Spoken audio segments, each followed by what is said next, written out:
नमस्कार मित्रों आज हमारे देश में और बहुत सारे अन्य देशों में वीर बाल दिवस मनाया जा रहा है। हमारे देश की राजधानी में मेजर ध्यानचंद स्टेडियम में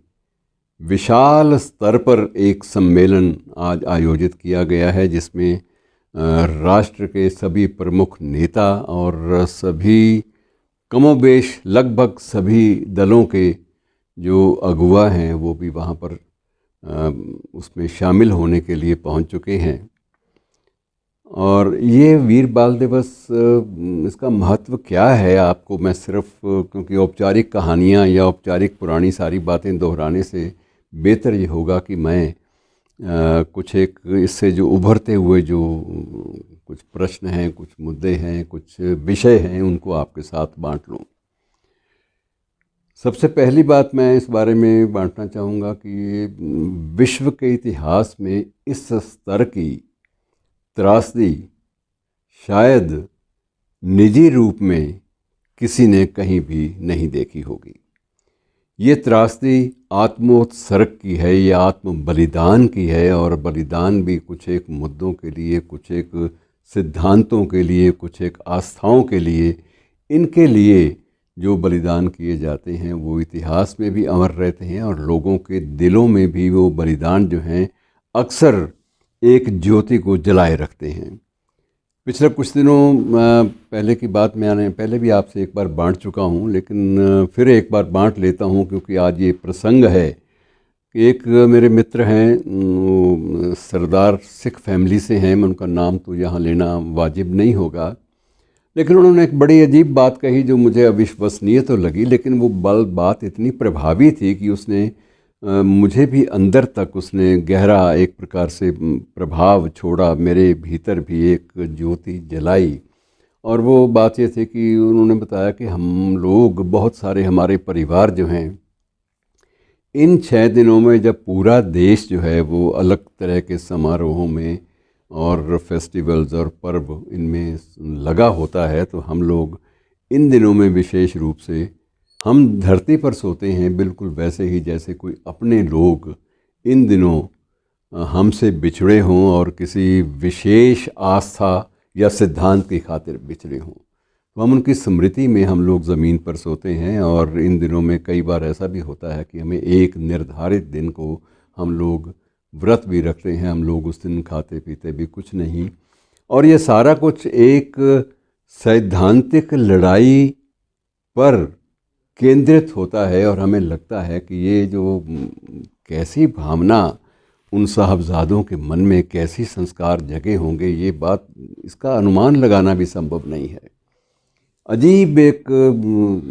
सबसे बड़ी बात अनुभूति ये भी मन में पैदा होती है कि कहा यह जाता है जो बातें इतिहास में जिन चीज़ों की साक्षी कई बार नहीं मिलती, साक्ष्य नहीं मिलते, लेकिन उन्हें स्वीकार करना होता है क्योंकि वो सहज होती हैं,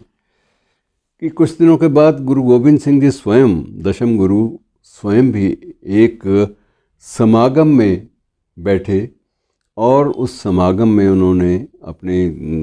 कुछ ऐसी प्रस्तुतियां दी, कुछ ऐसे प्रवचन दिए, कुछ ऐसी बातें संबोधन में अपने शिष्यों के साथ साझी की, जिनमें मूल भावना यही थी कि यदि उबरना है ऐसे सदमों से, ऐसे आघातों से और ऐसे बिछोड़े से, अगर उबरना है तो उसका तरीका एक ही है कि अपने आप को उस निरंकार के हवाले करो और उस निरंकार के ध्यान में बैठकर कुछ पल इस ढंग से बिताओ कि अगर कीर्तन में भी आप शामिल होते हैं, आप शब्द कीर्तन के अलावा अगर आप किसी तरह की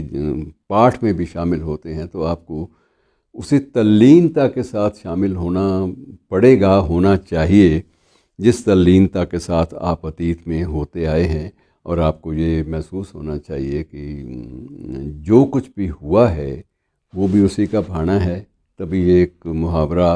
प्रचलित हो गया कि तेरा भाना मीठा लागे, तो उसका पर्पस, उसका उद्देश्य भी यही है कि हम लोग जो भी कर रहे हैं अपने कुछ एक सिद्धांतों, कुछ एक आस्थाओं और कुछ एक विश्वासों की खातिर हम लोग आत्मोत्सर्ग पर उतारू होते हैं और अपना सब कुछ वार देते हैं उन सिद्धांतों के लिए। और ये एक ऐसा मामला था जिसने बहुत सारे अपने समकालीनों को भी हिलाया। मैं दो बातें आपके सामने इस संदर्भ में ज़रूर आपसे बांटना चाहूँगा। एक है एक शायर उर्दू के हुए हैं योगी अल्लाह यार खान, इनकी चर्चा बहुत इस संदर्भ में होती है। और दूसरे शिव कुमार बटालवी की आरती की चर्चा होती है। अब ये दोनों जो प्रसंग हैं ये इनका संबंध विशुद्ध रूप से साहित्य से है। और पहले अपने योगी अल्लाह यार खान की बात कर लेते हैं। पूरा नाम हकीम अल्लाह यार खान जोगी। और जोगी जो है वो तखल्लुस किस्म की चीज़ थी, आप ये कह सकते हैं। एक मुस्लिम पोइट, मुस्लिम शायर, और जिसके मन में मज़हब को लेकर कहीं कोई दीवार या कहीं कोई दरार जिसके मन में कभी नहीं बैठी। उसने सिर्फ़ अपने आप को एक शायर के रूप में, एक सृजनशील व्यक्ति के रूप में, एक लेखक के रूप में उसने अपने आप को प्रस्तुत किया। उसने कभी ये नहीं सोचा कि ये जिनके बारे में मैं कोई बात कर रहा हूँ वो हिंदू थे, सिख थे या मुस्लिम थे। ये बातें जब आप ईमानदारी से सृजनशीलता की ओर उन्मुख होते हैं तो ये बातें बिल्कुल हाशिए पे सरक जाती हैं। इनका मूल उद्देश्य से कोई वास्ता, कोई रिश्ता नहीं रहता। तो हकीम अल्लाह यार खान जोगी भी कहा जाता है, कुछ स्थानों पर उन्हें योगी के नाम से भी पुकारा जाता रहा है। ये आलमोस्ट एक शताब्दी पहले हुए थे और एक शताब्दी पहले उन्होंने एक लंबी नज़्म लिखी थी और वो चमकौर साहब पर थी। गंजे शहीदा उसका नाम था, अर्थात जैसे हम आम भाषा में, सहज भाषा में शहीद गंज भी कह देते हैं। तो एक प्रकार से एक स्मृति या स्मारक, शहीदों की स्मृति में या शहीदों के नाम पर सृजन किया गया एक स्मारक, ये एक उनकी नज़्म का शीर्षक था। और एक उनकी और भी कृति थी, उसका नाम था शहीदाने वफ़ा। शहीदाने वफ़ा। तो ये दोनों कृतियों जो थी वो इतनी ज़्यादा प्रबल और इतनी ज़्यादा भावोत्तेजक थी, इतनी ज़्यादा भावोद्रेवक थी कि उन्होंने अपने समकालीनों को पूरी तरह से अपने उन नज़मों के द्वारा जो संवेदनशीलता की बारीकियां होती हैं, सूक्ष्म संवेदनाएं होती हैं, उनको उजागर कर दिया था। और तब वहाँ के काजी ने, ये लाहौर की सारा किस्सा है, तो वहाँ के काजी ने एक फतवा दिया था कि इस बंदे को मस्जिद में कभी प्रवेश की अनुमति नहीं मिलेगी।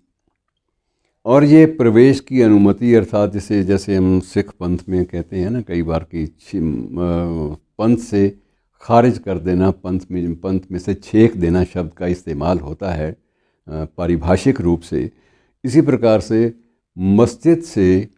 इस व्यक्ति का नाता बिल्कुल तोड़ दिया गया और काजी ने फतवा जारी किया कि इस व्यक्ति को कभी भी 5 वक्त की नमाज तो क्या, इसको 1 वक्त की नमाज पढ़ने की भी इजाज़त मस्जिद में नहीं मिलेगी। अर्थात इसे भी अपने मज़हब से छेक दिया गया था। 30 साल तक उसकी हालत यही रही और 30 साल वह कभी भी मस्जिद नहीं जा पाया। उसने जो भी नमाज़ पढ़ी अपने घर की छत पर पढ़ी या अपने घर के दालान में पढ़ी, लेकिन वहाँ वो नहीं जा पाया क्योंकि उसको इस बात की इजाज़त नहीं थी। और 30 साल के बाद जब वो एकाएक उसकी हालत स्वास्थ्यगत कारणों से, सेहत की वजह से गिरने लगी और चर्चा फैल गई कि अब अल्लाह यार खान जो है वो अल्लाह के पास जाने वाला है। जब ये चर्चा फैली तो फिर काजी एक बार फिर से उसके घर गया और काजी ने उसे फिर वही नसीहत दी कि देखो, तुम्हें अब भी इस्लाम में फिर से प्रवेश मिल सकता है, तुम लौट सकते हो, लेकिन तुम्हें अपनी ज़िद छोड़नी होगी और तुम्हें अपना हठ छोड़कर बाकायदा पश्चाताप भी करना होगा और उसके बाद अल्लाह से माफ़ी मांगनी होगी और मस्जिद में आकर भी तुम्हें अपने जो धर्म के समर्थक हैं, इस्लाम के लोग हैं, उन सब के सामने भी तुम्हें माफ़ी मांगनी पड़ेगी और उसके बाद तुम्हें मस्जिद में प्रवेश मिल जाएगा। ताकि तुम अपने आखिरी लम्हे अल्लाह की याद में, अल्लाह के उसी स्थान पर आकर अपने लम्हे बिता सको। लेकिन उसने, अल्लाह यार खां का एक ही जवाब था कि जब इतनी उम्र कट गई, इतनी उम्र कट गई मेरी कि मुझे धर्म से बिल्कुल बरतरफ कर दिया गया, मज़हब से बरतरफ कर दिया गया, मेरी इतनी उम्र कट गई और मैंने कभी भी अल्लाह से अपना नाता नहीं तोड़ा। जो भी दस्तूर होते हैं वो सारे के सारे मैं पूरा करता रहा, सिर्फ मस्जिद में नहीं कि मस्जिद से बाहर आकर करता रहा, लेकिन मैं करता रहा। इसलिए अल्लाह अगर बिल्कुल साफ गोई से काम अल्लाह मेरा लेगा तो वो ज़रूर मुझे इंसाफ देगा और मुझे अपनी जगह पे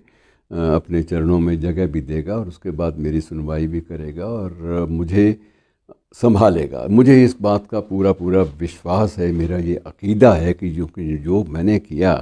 वह बिल्कुल गलत नहीं किया, जो मैंने लिखा वो भी गलत नहीं था और जो मैं सोचता हूँ वो भी गलत नहीं है।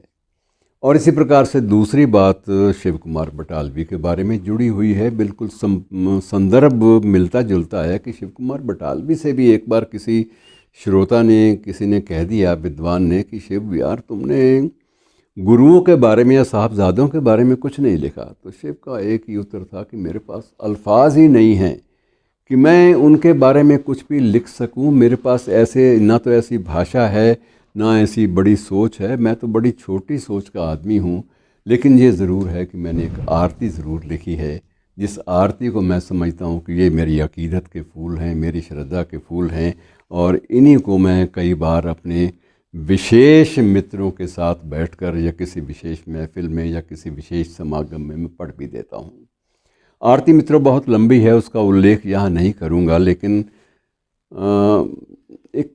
चिंतन के स्तर की बात है कि हम लोग किस तरह से एक मसनूई ज़िंदगी तो जीते हैं, लेकिन भावों के स्तर पर और संवेदनाओं के स्तर पर हम कभी कभी कमज़ोर भी पड़ने लगते हैं। आरती के कुछ एक शब्द, कुछ एक पंक्तियां मैं ज़रूर आपके सामने पेश कर देता हूं, बाकी क्योंकि बहुत लंबी है फिर किस दिन प्रयास करेंगे कि पूरी आरती आपके सामने मूल रूप में प्रस्तुत कर दी जाए। कि मैं किस हंजूदा दीवा बाल के, मैं किस हंजूदा दीवा बाल के तेरी आरती गावां, मैं केड़े शब्द दे बूहे ते, मैं केड़े शब्द दे बूहे ते मंगण गीत अज जावां, मैं जो तैनू करन नहीं भेंटा, मैं तेरे द्वारे ते आवां। तो वो कहता है कि मुझे शब्द ही नहीं मिलते ऐसे कि जिन शब्दों के माध्यम से मैं अपने मन के उद्गार प्रस्तुत कर सकूं। तो मित्रों, इन संदर्भों के साथ आज वीर बाल दिवस पे शहजादों की जो बिल्कुल अलग, साहबजादों की जो बिल्कुल लीक से हटकर जो कुर्बानी थी, उसको नमन करना बहुत ज़रूरी है और आपको निश्चित रूप से ये भीतर से एक ऊर्जा प्रदान करेगा। धन्यवाद।